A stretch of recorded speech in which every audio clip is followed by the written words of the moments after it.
Picture this.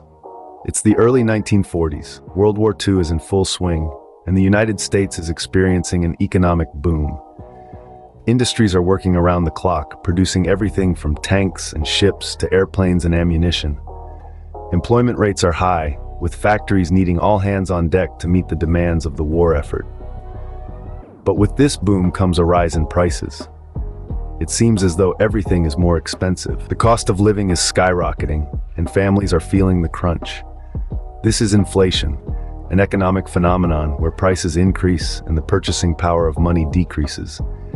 It's a silent thief, quietly chipping away at the value of hard-earned dollars. On top of this, the war is causing shortages. Essential goods like rubber, metal, and oil are being diverted to the war effort. This means less of these goods are available for the general public, leading to scarcity and even higher prices. Now consider the workers. With the cost of living rising and their wages staying the same, they're struggling to make ends meet. Sure, they have jobs, but what good is a job if it doesn't pay enough to cover the basics? This is the economic landscape in the United States before wage and price controls. It's a time of prosperity, yes, but also a time of great difficulty. The war has boosted the economy, but it's also introduced new challenges. Inflation, shortages, wage stagnation. These are the realities of life in the early 1940s. In response to these challenges, President Franklin D. Roosevelt implemented wage and price controls, forever changing the economic landscape. In 1942, Roosevelt introduced the Emergency Price Control Act, marking the beginning of a new economic era. This act was a strategic response to the economic challenges of wartime. Roosevelt, recognizing the potential for inflation and economic instability, took decisive action to prevent these threats from becoming a reality. The Emergency Price Control Act was a comprehensive policy designed to regulate both wages and prices. At the heart of this act was the establishment of the Office of Price Administration, or OPA. This new government body was tasked with the critical responsibility of preventing inflation by controlling the prices of commodities and rent. It was also given the power to put a cap on wages. The OPA was instrumental in ensuring that the prices of essential goods and services remained within the reach of the average American, thereby promoting a more equitable distribution of resources. Roosevelt's motivations for implementing these controls were rooted in the desire to maintain economic stability amidst the turbulence of war. The country was producing goods at an unprecedented rate to support the war effort, and this could easily have led to rampant inflation. By regulating prices and wages, Roosevelt aimed to ensure that the cost of living remained manageable for all Americans, irrespective of their income level. But the Emergency Price Control Act was not just about economics.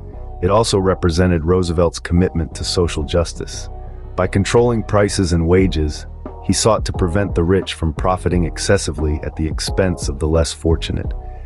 This was a bold move, one that reflected Roosevelt's belief in a fair and just society. But as with any major policy shift, these controls would not come without controversy. The wage and price controls had far-reaching implications for both businesses and consumers alike. For businesses, the impact was a mixed bag. On one hand, the controls helped to stabilize costs, creating a more predictable environment for long-term planning. However, they also squeezed profit margins, as businesses could not raise prices to offset rising costs. This sometimes led to reduced productivity, as companies cut back on operations to save costs. Consumers, too, felt the effects of these controls. Lower prices were certainly a boon, making essential goods more affordable for the average citizen. Yet the flip side of this coin was that goods became scarcer as suppliers struggled to turn a profit. This resulted in longer waiting times and limited availability of certain items, from household appliances to automobiles. But let's not forget the wider economic picture. The wage and price controls played a significant role in curbing inflation during a period of potential economic instability. By putting a lid on runaway prices, the government was able to prevent the economy from overheating. This was vital in a time of war, when the nation's resources were stretched thin and the risk of economic collapse was all too real. Moreover, these measures promoted a more equitable distribution of resources. With wages and prices held in check, The wealth gap didn't widen as much as it could have. This helped to maintain social stability, preventing the kind of class tension that might have arisen in such challenging times. Of course, the controls were not without their critics. Some argued that they distorted the market, stifling innovation and competition. Others felt that they were a form of government overreach, infringing on the freedom of businesses. Yet looking back, it's clear that these controls were a crucial tool in the government's arsenal, helping to navigate the treacherous economic waters of wartime. Despite criticism and challenges, these controls played a pivotal role in managing wartime economic pressures. In the years following the war, the wage and price controls left a lasting imprint on America's economic history. The controls officially ended in 1946, but their shadow lingered for much longer. With the lifting of these controls, America experienced a brief but intense period of inflation. Prices rose as the pent-up demand from the war years collided with the scarcity of goods. However, the economy eventually stabilized, demonstrating its resilience and adaptability. The wage and price controls of this era also left a significant legacy in the realm of economic policy. They sparked a debate that continues to this day. On one side are those who argue that such controls are necessary in times of crisis to ensure equitable distribution of resources and to stabilize the economy. They point to the success of Roosevelt's policies in maintaining economic stability during the tumultuous war years. On the other side of the debate are those who argue that wage and price controls distort the market and lead to inefficiencies. They point to the period of inflation that followed the end of the controls as evidence of their potentially harmful effects. However, it's worth noting that this perspective often overlooks the extraordinary circumstances of the post-war period, which included the transition from a wartime to a peacetime economy. These debates have influenced economic policies in the decades since. For instance, in the 70s, a similar system of wage and price controls was implemented in response to economic crises, though with mixed results. These later experiences have only added fuel to the ongoing debate over the role of such controls in managing an economy. In conclusion, while the immediate effects of the wage and price controls ended with their repeal, their influence continues to be felt. They have shaped the discourse on economic policy and have served as a reference point in debates about how to handle economic crises.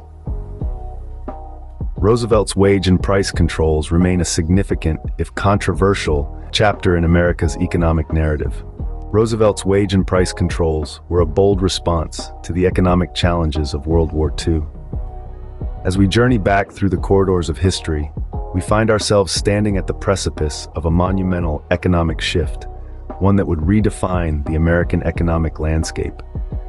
In the throes of a world at war, the United States found itself grappling with the economic aftershocks. The tremors of inflation threatened to destabilize the nation's economy, and equitable distribution of resources was a distant dream. Then came Roosevelt's wage and price controls, a beacon of hope in a tumultuous sea of uncertainty. Born out of necessity and strategic foresight, these controls were more than just policy measures. They were a testament to Roosevelt's vision for a robust and resilient economy.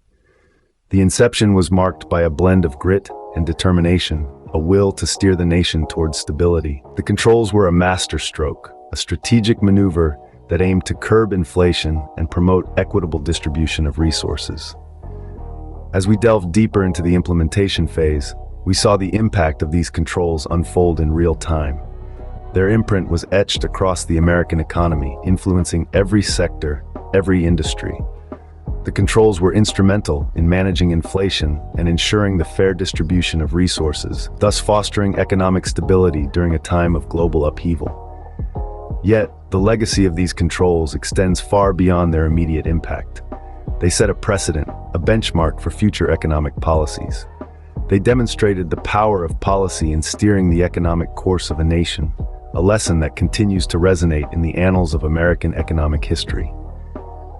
In the face of wartime challenges, Roosevelt's wage and price controls stand as a testament to the power of policy in shaping economic outcomes.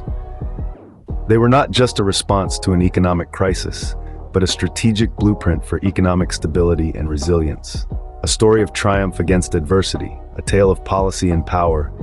The legacy of Roosevelt's wage and price controls lives on.